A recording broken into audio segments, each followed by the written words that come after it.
सभी का बगरू महिला महाविद्यालय में मैं डॉक्टर उमा रानी दुबे हार्दिक अभिनंदन करती हूँ। आप सभी के शुभ की कामना करती हूँ। आज हिंदी साहित्य की इस क्लास में हम सूरदास के इस पद की व्याख्या को समझेंगे और सूरदास हमारे कवि हैं। आप सभी जानते हैं कि सूरदास ने श्री कृष्ण की भक्ति में अनेकों पदों की रचना की है। तो आइए उनके इस पद की व्याख्या पढ़ते हैं। पद है, निर्गुण कौन देश को वासी, मधुकर कई समझाई, समुदय बूझत साच न हासी। को है जनक कौन है जननी, कौन नारी को दासी। कैसो वरण भेष है कैसो, की रस में अभिलाषी। पावे गो पुन कियो आपनो, जोर करे गो गासी। सुनत मौन होए रह्यो बाबरो, सूर सबय मति नासी। जहाँ तक मुझे याद आ रहा है कि ये पद आपने 11th में 12th में या उससे पहले कहीं न कहीं आपने पढ़ा ही होगा। सरल सा पद है और बहुत से सरल शब्दों का प्रयोग हुआ है इसमें। तो शब्दों का अर्थ देख लेते हैं। निर्गुण माने निर्गुण, निराकार, गुणों से रहित। जनक माने पिता, जननी माने माता, नारी माने पत्नी, दासी माने सेविका। साच माने सच, सच में। हासी माने खिल्ली उड़ाना, हंसी करना। पावे हो माने प्राप्त करना।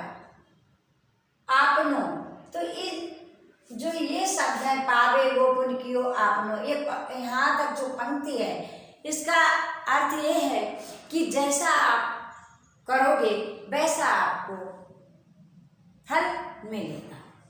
जैसी करनी वैसी भरनी। ठीक है, ये कहावत के रूप में है। तो यहाँ पर वो यही कह रहे हैं सूरदास जी, गोपियाँ कहती जैसा तुम करोगे वैसा तुम्हें ही भोगना पड़ेगा। गासी माने झूठ बोलना, झूठा। अभिलाषी माने रुचि रखना, इच्छा रखना। मौन माने चुप हो जाना। पागल माने सुध-बुध खो जाना, पागल हो जाना, यानी कुछ समझ के किंग कर्तव्य विमूढ़ हो जाना। मति माने बुद्धि, नासी माने नष्ट होना। ये शब्दों का अर्थ है। अब संदर्भ और प्रसंग। यह पद सूरदास द्वारा रचित सूर सागर सार से उद्धृत है। इस पद में गोपियां उद्धव जी के निर्गुण ज्ञान के उपदेश का खंडन करती हैं।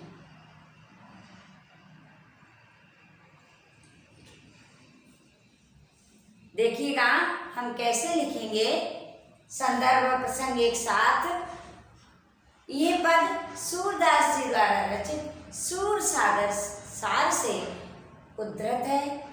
इस पद में उद्धव जी मथुरा से ब्रज में गोपियों को निर्गुण ज्ञान का उपदेश देने आए हैं। वो निराकार ब्रह्म की साधना करने की बात गोपियों से कहते हैं। गोपियों को उनका संदेश रुचिकर नहीं लगा और वो गोपियां बड़ी शालीनता से, वाक चतुरता से उद्धव जी के निर्गुण ज्ञान का खंडन करती है।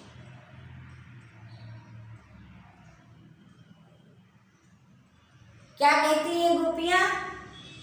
आप व्याख्या में देखिएगा तो निर्गुण ज्ञान का खंडन करती हैं। अब व्याख्या का प्रारंभ करते हैं। व्याख्या है, गोपियां उद्धव जी से कहती हैं, हे उद्धव, आप जो मुझे निर्गुण ज्ञान का उपदेश दे रहे हैं, परम ब्रह्म की साधना करने की जो बात कह रहे हैं, तो आप मुझे इतना बताइएगा कि ये निर्गुण किस देश में रहता है? इस निर्गुण का देश कौन सा है? किस देश का ये निवासी है? कहाँ रहता है ये निर्गुण?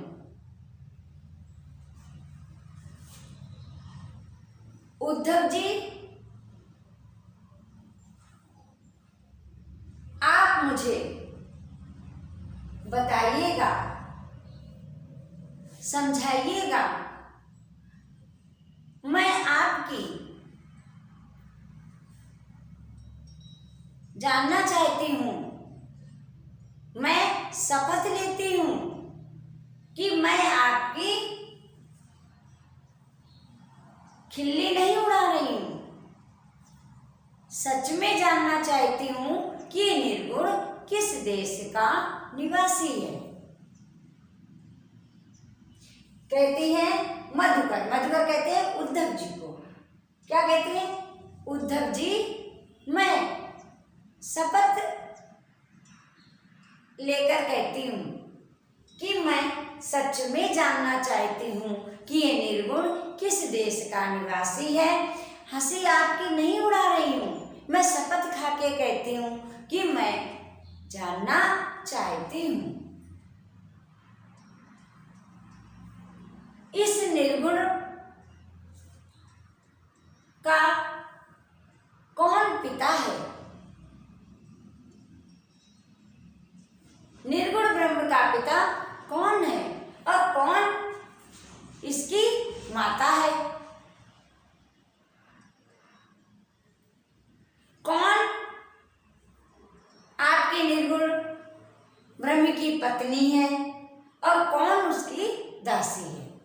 आप मुझे समझाइए, मुझे बताइए, मैं जानना चाहती हूँ। क्योंकि हमारे श्री कृष्ण तो मथुरा में रहते हैं, सभी उनको जानते हैं। तो ऐसे ही आपके इस निर्गुण ब्रह्म का पिता कौन है? कौन उनकी माता है? कौन उनकी पत्नी है और कौन उनकी दासी है? मुझे समझाइए उद्धव जी। उनका रंग कैसा है? आपके निर्गुण ब्रह्म का रंग कैसा है? कैसा वेश धारण करता है? हम तो आपसे कह रहे हैं कि हमारा श्री कृष्ण है और हमारा श्री कृष्ण का रंग श्यामला है, पीतांबर धारण करते हैं। तो आप मुझे बताइएगा कि निर्गुण का क्या वर्ण है, क्या रंग है और वो कैसे वस्त्र पहनता है, कैसा भेष धारण है, कैसा उसका भेष है और किस रस में, किस रस का वो अभिलाषी है। आप हमें समझाइएगा, बताइएगा। और देखो उद्धव जी, जैसा आप करोगे वैसा आपको फल भोगना पड़ेगा। आप जानते ही हैं, जैसी करनी वैसी भरनी। जैसा कर्म करोगे वैसा उसका फल आपको प्राप्त होगा।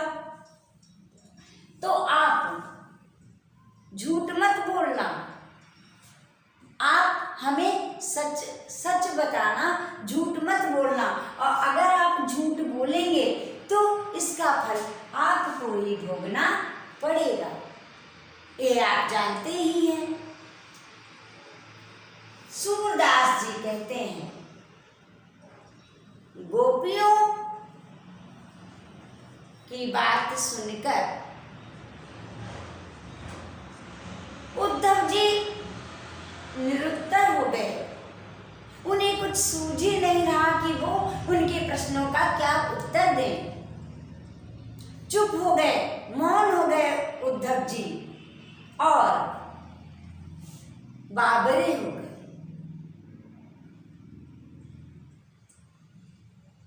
उनकी सुध बुध खोती रही। उद्धव जी किंग कर्तव्य विमूढ़ हो गए। उनकी समझ में ही नहीं आ रहा था कि वो गोपियों के इन प्रश्नों का क्या उत्तर दें। सूरदास जी कहते हैं कि उद्धव जी निरुत्तर हो गए। उनकी मति जाती रही, सुध बुध खोती रही। उन्हें समझ में नहीं आ रहा था कि वो गोपियों की बात का कैसे उत्तर दें। यह इस पद की व्याख्या है। अब हम व्याख्या के बाद क्या लिखते हैं? विशेष। तो विशेष में हम क्या लिखेंगे? देखिएगा, विशेष। विशेष में क्या बात निकलकर सामने आती है? नंबर 1 पर कि सूरदास ने ये पद लिखा है और गोपियों के द्वारा उन्होंने निर्गुण ज्ञान का खंडन किया है। तो हम कैसे लिखेंगे? गोपियों के माध्यम से, गोपियों के माध्यम से सूरदास जी ने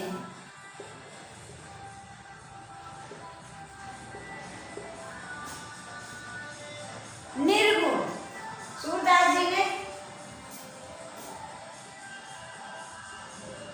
निर्गुण निराकार ब्रह्म, निर्गुण निराकार भक्ति का खंडन किया है। ये रहा कि उन्होंने निर्गुण निराकार भक्ति का खंडन किया है। साथ ही ज्ञान योग और प्रेम भक्ति के लिए, साथ ही ज्ञान योग को प्रेम भक्ति के लिए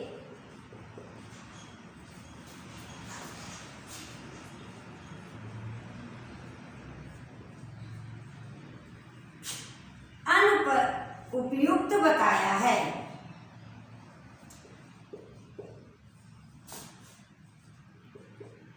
बताया है। तो ये पहला बिंदु हमारा निकल कर आया है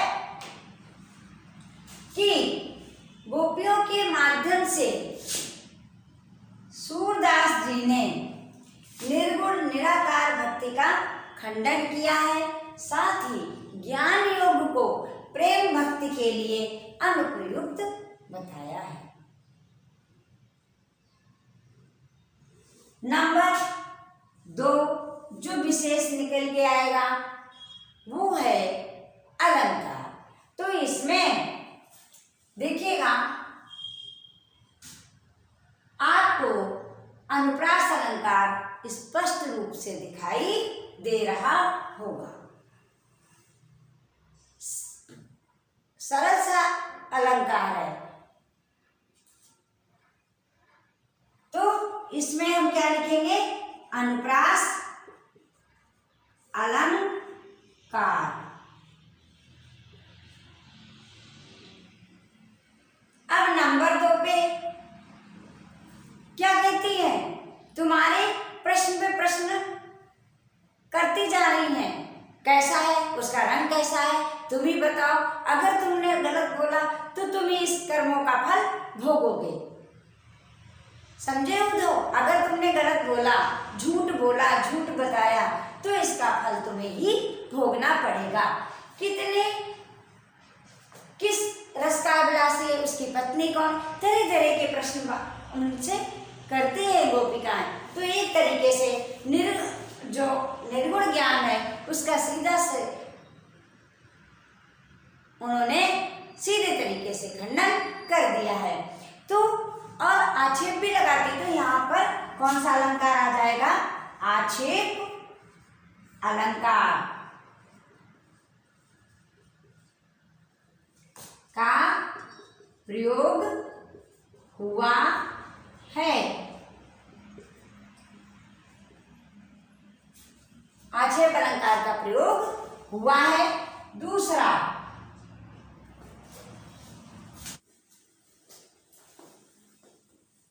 अब तीसरा बिंदु विशेष का क्या होगा देखिएगा। सूरदास जी की भाषा कैसी है? ब्रज भाषा है।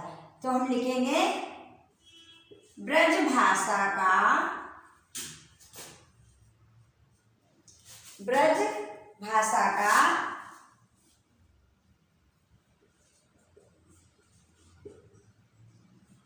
सुंदर प्रयोग हुआ है। ब्रज भाषा का सुंदर प्रयोग हुआ है। ये रही आज के पद की व्याख्या। मुझे पूर्ण विश्वास है कि आपको इस पद की व्याख्या समझ में आ गई होगी। आज इतना ही।